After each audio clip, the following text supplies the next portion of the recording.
अस्सलाम वालेकुम। Hey everyone, कैसे हैं आप सब? उम्मीद है आप सब ठीक होंगे। अल्हम्दुलिल्लाह मैं भी बिल्कुल ठीक हूँ और एक नए व्लॉग के साथ आपकी खिदमत में हाजिर हूँ। आज का व्लॉग बहुत मज़ेदार होने वाला है। वीडियो को एंड तक ज़रूर देखिएगा और लाइक कीजिएगा, शेयर कीजिएगा। हो सकता है कि आपकी वजह से किसी का भला हो जाए और मेरे चैनल को सब्सक्राइब कीजिएगा। तो चलते हैं जी अपने व्लॉग की तरफ, साथ साथ बातें भी करेंगे और अपने काम भी करेंगे। तो सबसे पहले जी मैं इधर गूंद रही हूँ आटा। आटा पहले मैं गूंद लूँगी ताकि आटा ठहर जाए। आटा अगर पहले गूंद कर रख दो ना तो उसकी रोटियां अच्छी बनती हैं, वरना तो अगर हम आटा गूंद के फ़ौरन ही रोटियां बना लेना तो अच्छी नहीं बनती रोटियां। तो पहले मैं आटा गूंद कर रख देती हूँ, तो आटा इतने ठहर जाता है तो रोटियां भी फिर अच्छी बनती हैं। तो आज जी मैं बना रही हूँ बैंगन, और बैंगन काटने से पहले पानी के अंदर नमक डालकर अगर बैंगन काटो ना तो फिर जैसे हमारे बैंगन ब्लैक हो जाते हैं ना, तो वो ब्लैक नहीं होते, उसका कलर वैसा ही रहता है।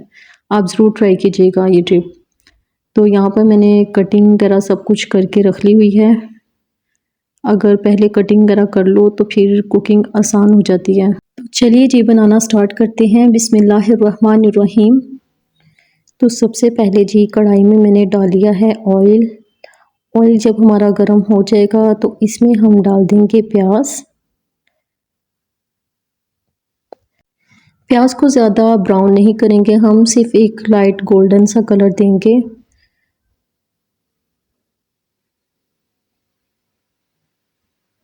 तो प्याज हमारी जी सॉफ्ट हो गई है, बस ऐसा ही कलर चाहिए था हमें इसका। इसमें हम डाल देंगे लहसुन अदरक का पेस्ट। लहसुन अदरक का पेस्ट डालकर हम भून लेंगे। लहसुन अदरक का पेस्ट डालकर हम इसे तब तक भूनेंगे जब तक इसकी स्मेल ख़त्म ना हो जाए। तो इसके बाद हम इसमें शामिल कर देंगे बारीक कटी हुई हरी मिर्चें। इसको भी हम थोड़ी देर कुक करेंगे। अब इसमें हम डाल देंगे अपने मसाले। तो यहाँ पर मैंने लिया है नमक, हल्दी, धनिया पाउडर, सूरख मिर्चें और गरम मसाला। तो ये मसाले हम इसमें शामिल कर देंगे। तो ये मसाले मैंने डालकर भून लिया है इधर से।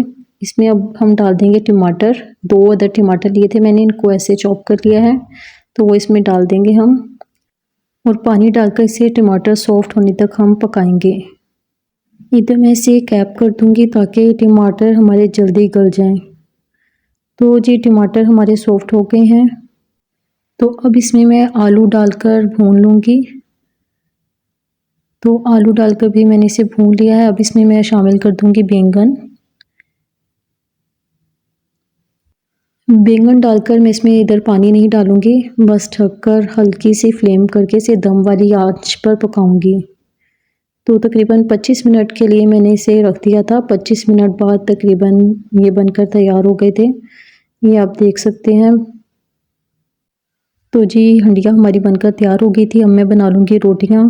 तो कुछ मैंने रोटियाँ बनाई थी अपने लिए, बच्चों के लिए मैंने इधर पराठे बनाए थे, तो बच्चों ने पराठों के साथ खाए थे। तो जी अब डिस्कस करेंगे हम अपने टॉपिक को। तो आज जिस टॉपिक पर मैं बात करूँगी वो है हाउ टू मूव ऑन।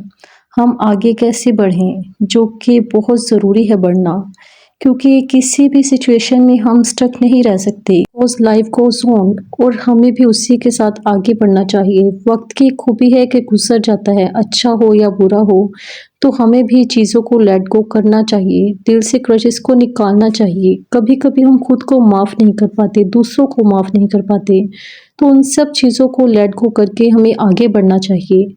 तो सबसे पहले तो अगर आप किसी को भी किसी भी चीज़ में धोखा दे रहे हैं, किसी को धोखे में रख रहे हैं, अगर कोई आप पर भरोसा कर रहा है तो बेवकूफ़ वो नहीं है, ये तो उसका भरोसा है जो उसने आप पर किया। ये आपकी बदनसीबी है कि आप उसके भरोसे का फ़ायदा उठाते हैं। और धोखा देना इतना बड़ा गुनाह है, किसी का दिल रखने पर इतना सवाब है, किसी को खुश करने पर इतना सवाब है, लेकिन हम ये नहीं जानते कि हम अगर किसी का दिल दुखाते हैं, किसी को तकलीफ़ पहुंचाते हैं, हमारी वजह से अगर किसी की आंखों में आंसू है, तो इसका कितना बड़ा गुनाह है।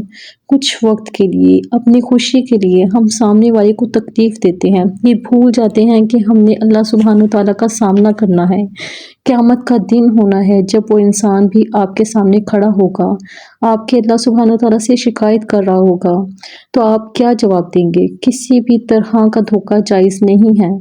تو اگر کسی نے کسی کے ساتھ غلط کیا ہے تو وہ اس سے معافی مانگے، چیزوں کو ٹھیک کرے، تاکہ وہ قیامت کے دن اللہ سبحانہ تعالیٰ کے سامنے شرمندہ نہ کھڑا ہو۔ ہمارے دل میں ہمیشہ یہ ڈر ہونا چاہیے کہ جب ہم مرے اور اللہ کے سامنے کھڑے ہوں تو ہم شرمندہ نہ ہوں، ایسا نہ ہو کہ اللہ ہماری طرف دیکھے بھی نہ۔ استغفر اللہ۔ یہ بات ہمیشہ یاد رکھیں کہ جب بھی اللہ تعالیٰ کسی چیز کو، کسی شخص کو ہم سے دور کر رہے ہوتے ہیں تو اللہ نے وہ باتیں سنی ہوتی ہیں۔ اللہ لوگوں کے دلوں کا حال جانتا ہے جو آپ نہیں جانتے۔ آپ اس پر یقین کرتے ہیں جو آپ نے آنکھوں سے دیکھی ہوتی ہیں، لیکن اللہ سبحانہ تعالیٰ جو بیہائنڈ دی سین بھی چیزیں دیکھ رہا ہوتا ہے وہ ہم نہیں جانتے، اور یہ چیزیں ہمیں کچھ وقت کے بعد سمجھ آ جاتی ہیں کہ یہ چیزیں ہمارے لیے کیوں بہتر نہیں تھیں۔ سب سے بڑی بات یہ کہ اللہ سبحانہ تعالیٰ نے یہ جو شادی سے پہلے کے رشتے ہوتے ہیں انہیں حرام کیا ہے، بیکاز اللہ کو پتہ ہے یہ چیزیں میرے بندے کو تکلیف دیں گی۔ تو سب سے پہلے تو ہمیں جتنا ہو سکے ہمیں ان چیزوں سے اپنے آپ کو دور رکھنا چاہیے، اور اگر کوئی ہمیں چھوڑ دے یا دھوکہ دے دے تو ہمیں شکر ادا کرنا چاہیے۔ You know why? Because there are still so many people جو ڈارکنس میں ہیں، جن کو اللہ کی طرف سے ہدایت نہیں آتی، جن کو اللہ نے ان کے حال پر چھوڑ دیا ہے، ہدایت کی روشنی ان تک پہنچتے ہی نہیں ہے، وہ گناہ کر رہے ہیں، وہ غلط کر رہے ہیں، انہیں احساس ہی نہیں ہوتا۔ تو اگر آپ کو کسی نے چھوڑ دیا ہے، دھوکہ دیا ہے، تو سمجھے یہ تو موقع ہے اپرچونٹی کا، اللہ کے قریب ہونے کا، اپنی زندگی کو بہتر بنانے کا، خود کو ان چیزوں سے بچانے کا۔ اور ہم یہ سوچتے ہیں کہ وہ انسان ہماری زندگی سے چلا گیا تو اسی میں دنیا بھر کی خوشیاں تھیں۔ کیا اللہ اس چیز کا پابند ہے کہ وہ آپ کو اسی انسان کے علاوہ کسی اور کے تھرو خوشیاں نہیں دے سکتا؟ کیا آپ کو اللہ پہ یہ ڈاؤٹ ہے کہ آپ کو وہ انسان ہی آپ کے لیے بیسٹ تھا؟ اس سے بیسٹ اللہ دے ہی نہیں سکتا آپ کی نظر میں، حالانکہ جب اس نے دھوکہ دیا تو وہ کیا بیسٹ ہے؟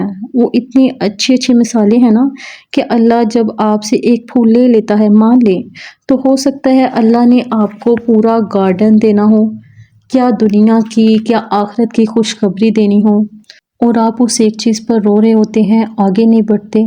ہمیشہ یاد رکھیں جب بھی اللہ کوئی چیز ہم سے چھینتا ہے، اس دنیا میں ہم کوئی بھی تکلیف سے گزرتے ہیں تو اس کا کوئی نہ کوئی نعم البدل اللہ سبحانہ تعالیٰ ہمیں ضرور دیتے ہیں، اور ایسا دیتے ہیں کہ ہم سوچ بھی نہیں سکتے۔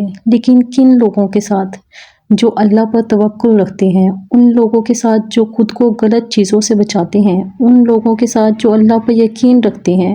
زندگی میں کچھ بھی تکلیفیں، پریشانیاں کیوں نہ آئیں، بڑی سے بڑی آزمائش کیوں نہ آئے، ہمیں صبر کے ساتھ، یقین کے ساتھ اسے ڈیل کرنا ہے۔